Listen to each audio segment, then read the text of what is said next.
Bienvenidos al podcast El Consultorio de la Botica, donde hablaré de temas de salud de los que se hablan en el mostrador de la farmacia día a día. También podéis verlo en versión animada en mi canal de YouTube.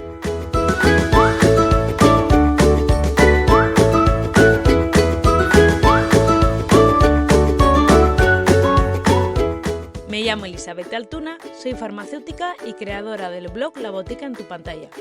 Me podéis encontrar en redes como @elibotica. ¿Alguna vez os habéis preguntado por qué todo os sienta mal? Gran parte de la población sufre molestias o problemas digestivos y, entre otras muchas causas, puede ser por diferentes problemas con el gluten. En este episodio trataré de resolver todas las dudas habituales acerca de la enfermedad celíaca y el gluten. Hablaré sobre la diferencia entre la sensibilidad al gluten, enfermedad celíaca y alergia al trigo. También abordaré el papel de la microbiota en esta enfermedad y además explicaré cómo se realiza, en ocasiones, su complicado diagnóstico. 1 de cada 100 personas es celíaca, sin embargo, solo en torno a un 30% están diagnosticadas. Digamos que no es una de las enfermedades más sencillas de identificar. De hecho, los pacientes celíacos tardan, de media, 4 años en ser diagnosticados, pasan hasta por 6 especialistas y en un 40% reciben un diagnóstico previo erróneo, como el colon irritable o dispepsia funcional, entre otros. Pero aunque hay un elevado infradiagnóstico, las cifras están mejorando. En 2014, el 50% de la población celíaca estaba sin diagnosticar. Si queréis saber más sobre otros trastornos digestivos, os dejo el link al episodio número 8, Cómo tener una buena salud digestiva, y al artículo de mi blog. Empecemos por saber qué es la enfermedad celíaca. Es una enfermedad autoinmune, no es una alergia ni una intolerancia. Es una enfermedad crónica que por el momento no tiene cura. Se produce en personas de cualquier edad con una determinada predisposición genética al ingerir gluten. ¿Y qué es el gluten? Es una proteína presente en determinados cereales como el trigo, la cebada, el centeno y en algunas avenas. ¿Y esto qué quiere decir? Pues que en teoría, si la avena es pura, no debería haber problema porque no tiene gluten.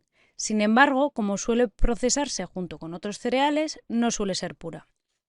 Incluso si conseguimos avena certificada sin gluten, debéis saber que alrededor de un 2% de los celíacos reacciona frente a la avena, desarrollando síntomas similares a los que causa el gluten. ¿Por qué si la avena no tiene gluten? Porque contiene una proteína similar que el sistema inmunitario confunde, desencadenando la enfermedad. A continuación voy a hablar del papel que juega la microbiota en la enfermedad celíaca. Hay personas que, teniendo predisposición genética, consumen gluten y desarrollan la enfermedad. Sin embargo, otras no. La relación entre la microbiota intestinal y la enfermedad celíaca es compleja y aún no se comprende completamente si la disbiosis intestinal es causa o consecuencia de la enfermedad. Sin embargo, se ha documentado una alteración en la composición de la microbiota intestinal en pacientes con enfermedad celíaca, en comparación con individuos sanos. Se ha visto una disminución de bacterias beneficiosas, como algunas especies de Bifidobacterium, y un aumento de bacterias proinflamatorias. Aunque los probióticos han mostrado potencial para mejorar los síntomas relacionados con la enfermedad, la evidencia aún es limitada y se necesitan más estudios para confirmar su eficacia. Si tenéis interés en este tema, os dejo el link al episodio 9 sobre la microbiota y al artículo de mi blog. También es importante tener claro cuál es la diferencia entre sensibilidad al gluten, enfermedad celíaca y alergia al trigo. La enfermedad celíaca es una enfermedad autoinmune que requiere una dieta sin gluten estricta para toda la vida. Ese es el tratamiento y hay que tomárselo en serio y hacerlo bien. La alergia al trigo es una reacción frente a componentes del trigo, incluido el gluten.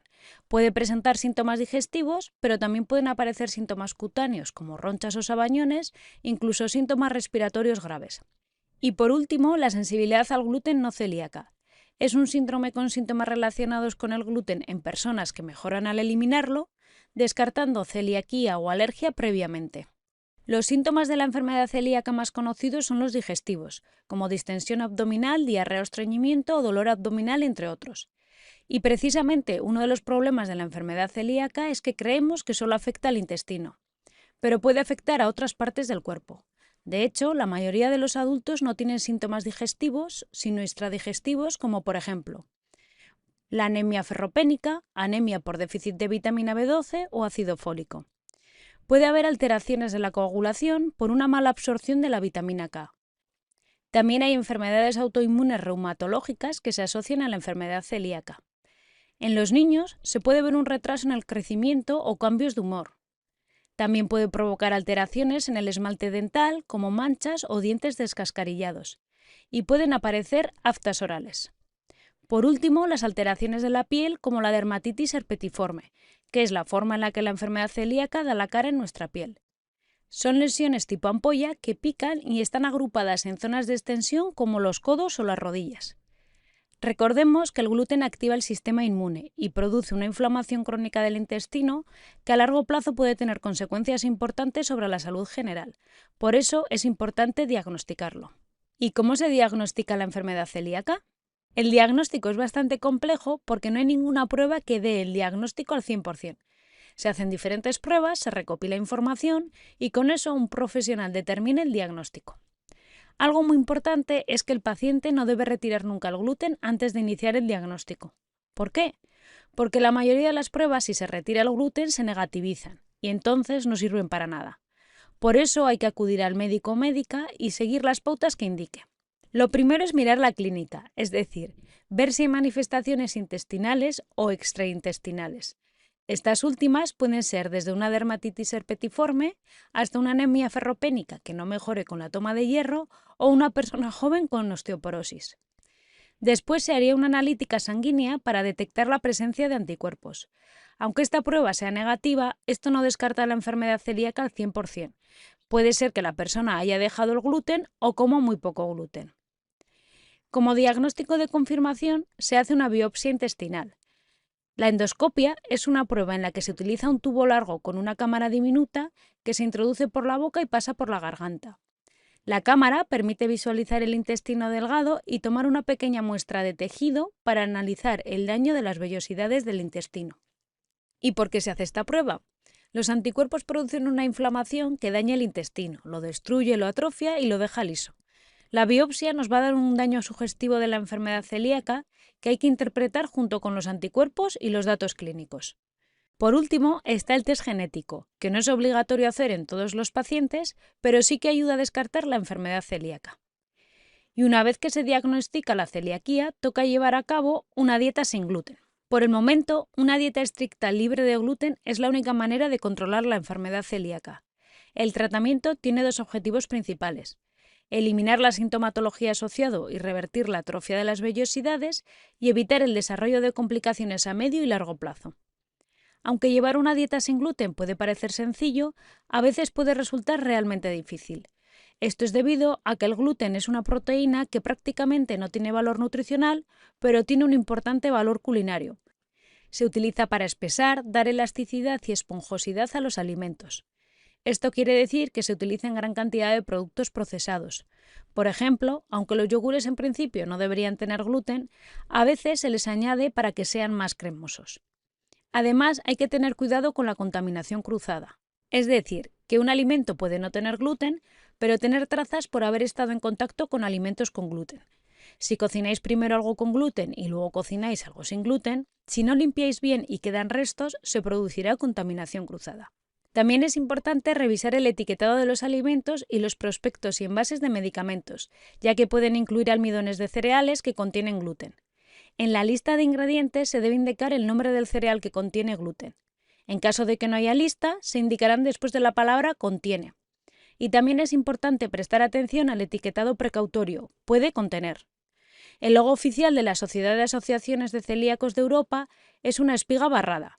Esto indicaría que tiene menos de 20 partes por millón de gluten y esto lo podrían consumir los celíacos. ¿Y qué pasa si comemos un poco de gluten? La ingesta de pequeñas cantidades de gluten, accidental o voluntaria, puede dañar vuestro intestino y reactivar la respuesta inmunológica. Y el efecto de esa reacción no se sabe cuánto va a durar. Por lo tanto, es fundamental que la exclusión sea estricta. Las asociaciones pueden ser muy útiles ya que van a ofrecer apoyo y mucha información útil para hacer que el cambio de dieta sea algo más sencillo. Seguro que al principio, sobre todo, surgirán muchas dudas a las que pueden dar respuesta. Con esto termino este episodio. Si os ha gustado, acordaos de darle 5 estrellas o darle like dependiendo de la plataforma que uséis, compartirlo con quien creáis que vaya a interesarle o dejarme algún comentario sobre qué os ha parecido, dudas u otro tema que os interese. Si queréis saber más sobre salud, os podéis pasar por mi blog laboticaentupantalla.com o suscribiros a mi newsletter quincenal donde hablo de temas variados como la microbiota, la importancia de las cremas solares para la prevención de manchas de la piel, alergias y mucho más. Con vuestras valoraciones y comentarios puedo seguir creando contenido útil y resolver más dudas sobre salud. Muchas gracias y espero que os haya gustado. En el próximo podcast os hablaré de todo lo que necesitéis saber sobre la sarna. Hasta dentro de un par de semanas.